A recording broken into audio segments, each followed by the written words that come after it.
नमस्कार, मेरा नाम है डॉक्टर पुरु धवन और आज इस वीडियो में हम बात करेंगे उन वेजिटेबल्स के बारे में जो एक पैरालिसिस पेशेंट को ज़रूर लेनी चाहिए जिससे उसके ब्रेन के अंदर जो नुकसान हुआ है उसकी भरपाई फास्ट हो सके। हम सब जानते हैं कि पैरालिसिस जब किसी को होता है तो ब्रेन के एक हिस्से को नुकसान होता है, चाहे वो क्लॉट से हो चाहे वो हैमरेज से हो। हाथ पैर का काम करना बंद हो जाता है। अब जब ब्रेन को नुकसान होता है तो ब्रेन की भरपाई हम बहुत तरीके से करते हैं, चाहे वो खाना हो चाहे वो मेडिसिन्स हों। तो खाना बहुत इंपॉर्टेंट पार्ट होता है किसी भी बीमारी से निकलने में। मगर अगर हमें पता है कि कोई चीज़, कोई वेजिटेबल्स मेरे लिए ज़्यादा हेल्पफुल है, मेरे ब्रेन के लिए ज़्यादा अच्छी है, तो हम उसका कंजम्पशन को बढ़ाकर अपनी बॉडी को ज़्यादा ताकत दे सकते हैं, अपने ब्रेन को ज़्यादा ताकत दे सकते हैं।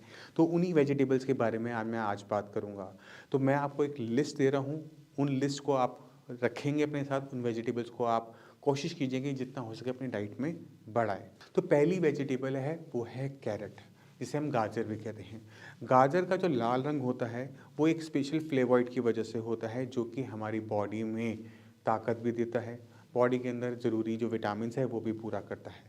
और हमारी बॉडी के अंदर जब विटामिन्स एंड मिनरल्स पूरे होते हैं तभी बॉडी के अंदर सारे फंक्शन प्रॉपर हो पाते हैं। तो मेरा ये मानना है कि अगर कोई पैरालिसिस का पेशेंट इम्प्रूवमेंट अच्छी लेकर आना चाहता है तो कैरेट को, गाजर को अपनी डाइट के अंदर वो बढ़ा सकता है। इसी तरह से जो दूसरी वेजिटेबल है जिसको हम जानते हैं जो हमारी बॉडी में ताकत बहुत अच्छी देती है वो है स्पिनच यानी पालक। पालक हम सब जानते हैं जब हम खाते हैं तो हमें थोड़ा डिफरेंट महसूस होता है, बॉडी में ताकत महसूस होती है और ये ताकत हमारे ब्रेन को भी मिल रही होती है, इसी वजह से हम पालक को लेके चलते हैं। और बचपन से हम कार्टून भी देखते आए हैं कि पालक खाने से सुपर पावर आ जाती है, तो वो कुछ हद तक हम कह सकते हैं कि ठीक भी है। तो स्पिनच को आप अपनी डाइट में ऐड करेंगे। तीसरी वेजिटेबल जो है वो है मशरूम्स।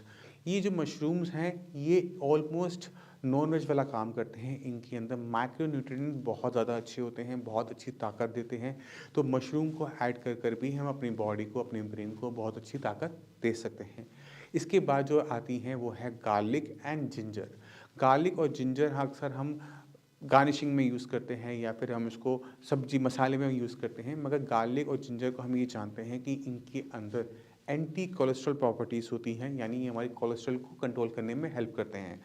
अब ब्रेन के अंदर जो नुकसान हुआ था वो क्लॉट की वजह से हुआ था। क्लॉट बनने के पीछे कारण क्या था? कोलेस्ट्रॉल। तो अगर कोई भी वेजिटेबल बॉडी के अंदर कोलेस्ट्रॉल को मैनेज करने में हेल्प करेगी तो कहीं न कहीं वो ब्रेन को भी हेल्प कर रही है दोबारा से बीमार होने में, दोबारा से पैरालिसिस का अटैक आने में। इसी वजह से इसको मैंने इस लिस्ट के अंदर रखा है। अब चलते हैं अपनी आखिरी वेजिटेबल के ऊपर और वो है चुकंदर, जिसे बीटरूट भी कहा जाता है। और बीटरूट के बारे में हम जानते हैं कि ये हीमोग्लोबिन बढ़ाने में बहुत ज़्यादा हेल्पफुल रहता है, हीमोग्लोबिन बढ़ा देता है, खून की कमी को पूरा कर देता है। तो अगर पैरालिसिस पेशेंट की बॉडी के अंदर किसी भी तरह से खून की कमी हो रही हो तो उसको वो पूरा कर देगा। अभी खून की कमी को पूरा करने से हमें फ़ायदा क्या होगा कि ब्रेन के पास ज़्यादा मात्रा में खून के ऑक्सीजन जाएगी और जब ऑक्सीजन ब्रेन को ज़्यादा मिलेगी तो जो टिश्यू को रिपेयर का काम है वो स्पीड से हो पाएगा। इसी वजह से जितने भी पेशेंट होते हैं साइंस संजीवनी के, उनको एक एडवाइस और करता हूँ कि किसी भी कीमत पर चाय खाने के बाद ना पिए, क्योंकि चाय का सबसे बुरा इम्पैक्ट हीमोग्लोबिन पर पड़ता है।